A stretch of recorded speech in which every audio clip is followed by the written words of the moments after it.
Hello everybody, it's your boy Gene from Gray Matter Games, and we're back with another video. As you could tell from the thumbnail, it is Road to SF6. This is going to be one of many different Road to potential release games like I've done with Gotham Knights. I cover everything Gotham Knights leading into the release of Gotham Knights. Same thing will be happening with Street Fighter 6 because I am super anticipating Street Fighter 6.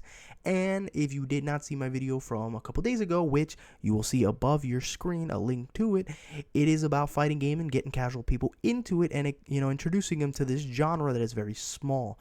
The whole point of this is I want to continue that inspiration to those while informing them on Street Fighter 6, maybe covering Street Fighter 4 and past content. I don't really know, but my goal is to introduce casuals into this genre of game, just like my goal with the channel Gray Matter Games is to cover everything gaming. So I might expose someone into a FPS shooting game, a horror game, etc., etc., etc. That's what I want to do with my channel. I want to play games that I love playing games, and I want to be passionate every time I cover my games. So if you've never seen my channel, welcome to Gray Matter Games. I am the host, Gene Rios, and like I said a couple times now, we cover all gaming. Right now you're seeing trailers for Street Fighter 6, which released during Summers Fest. So I think it was either Summers Fest or State of Play. As we get closer, I will be covering the character reveals that are yet to arrive. I will not be covering Yuri and Kimberly because they have already been covered. But I will say this, we are getting closer to Tokyo Game Show, and I believe that there will be a playable version of that. Not for us, but people who are going to play the demo over there. I think they will be able to play the Yuri build and the Kimberly build and the Guile build. Thus far, I'm liking everything. The hit looks heavy. A lot of things that I've heard from people, it feels like a mix between SF4, SF3, and a little bit of SF5. So I'm very happy about that. Although I'm not a fan of SF5 for many reasons, and I will make a review about it later on. I just believe just having things from SF3 is really good because I believe SF3 is still to this day the best Street Fighter, in my opinion. But it is what it is. You're seeing footage from multiplayer. It's going to lag a little bit because sadly the other person didn't have really a good connection, but I really wanted to record this series. I'm not the greatest fighter. I will never claim to be the greatest fighter. I will never claim to be a competitive fighter like tournament level or not like that. I used to play really good back in the 360 era. I was very competitive with fighting games, and I got bored of them, and I just stopped. And Street Fighter 5, which I'm a big Street Fighter fan, didn't come to Xbox. So I didn't really have anything to do, and I didn't have PlayStation. So I just stopped fighting games as a whole. But now I'm back because I really love this franchise. I love this genre, and I want other people to enjoy it as well. One of my biggest inspirations is shout out to Maximilian. You know, he's one of those that really inspired me to kind of do this channel, be very passionate about what I'm doing. At the end of the day, I'm never going to act like I know more than anybody else. I always do this with a grain of salt. B, I do this with the most humble opinions. And that's about it. What I will enjoy is the hot takes. Those are, I will give you some fucking hot takes for sure. But right now, like I said, I made a video a couple days ago trying to introduce casuals into the gaming thing, and I didn't really give you all my tips because I said it was part 1 out of part 2. I'm going to continue my tips in this video. And as we get closer to SF6, I will give out more tips as well as covering the game and other fighting games in general to inform you guys on Tekken and King of Fighters and Guilty Gears and Marvel vs. Capcom and stuff like that. Things that I'm very passionate about. You'll never see me cover something because I just need to cover it. I want to be having fun with what I'm doing. That's why, again, you see Fortnite, you see Fall Guys, you're seeing fighting games, you're seeing Gotham Knights be things that are covering in this channel. I'm going to cover everything that I love to cover. So personally, like continuation to my previous video, you got to go in there with the mentality that you're going to get your ass beat. But if you want my honest opinion, it's just my opinion. And if you guys have a better suggestion, go right ahead. To me, what helped me get into fighting games was Street Fighter.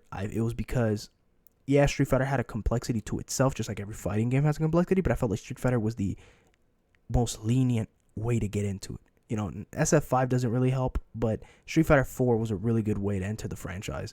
I learned through SF2, and then I played the Alpha franchise, and then I played Marvel vs. Capcom, and then 3, and then 4, and so on.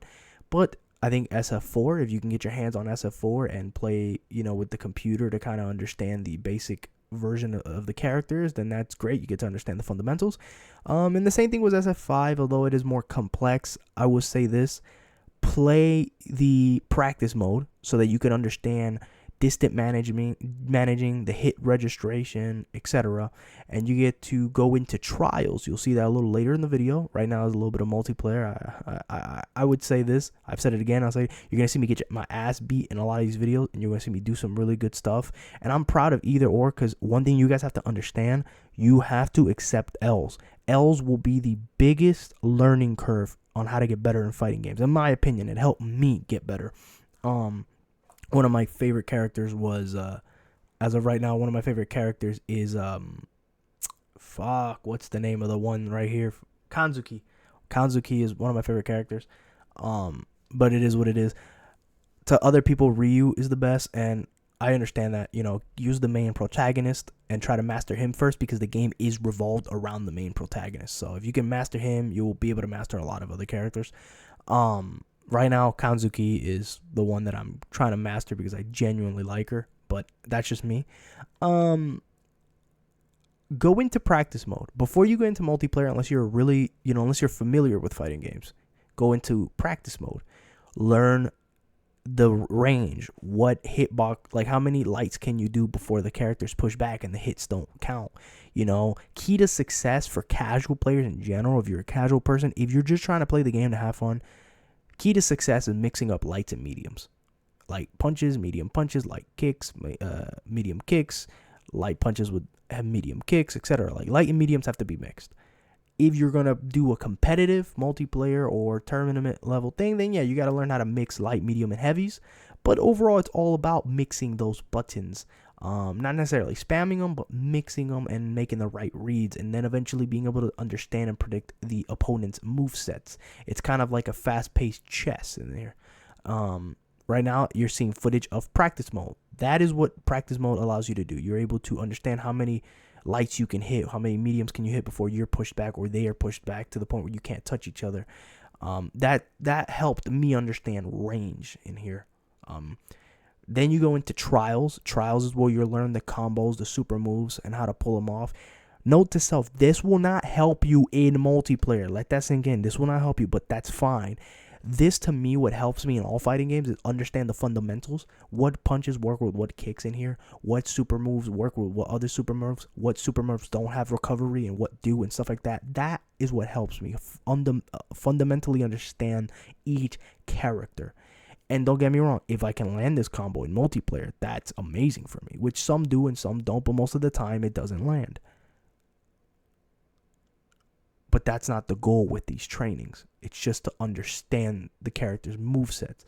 And some of these are very challenging. And I think I rage enough playing this that when I finally do master a trial level, it feels so refreshing. So in many ways, without playing multiplayer, the game is helping me ease my mind into getting ready for a stressful multiplayer. That's just for me personally. Another thing, if you feel like smashing your controller or raging, call it quits. It is what it is. That's going to be all for the first or second video to Road to SF6. If you want to see more, subscribe to my channel, hit the like button for some support, hit the bell for notifications, and make sure you check out my previous video, show some love, check out Gotham Knights. If you've never played a superhero game, check some of that out, and I got Spider-Man footage, check that out so you guys can see some single-player superhero games.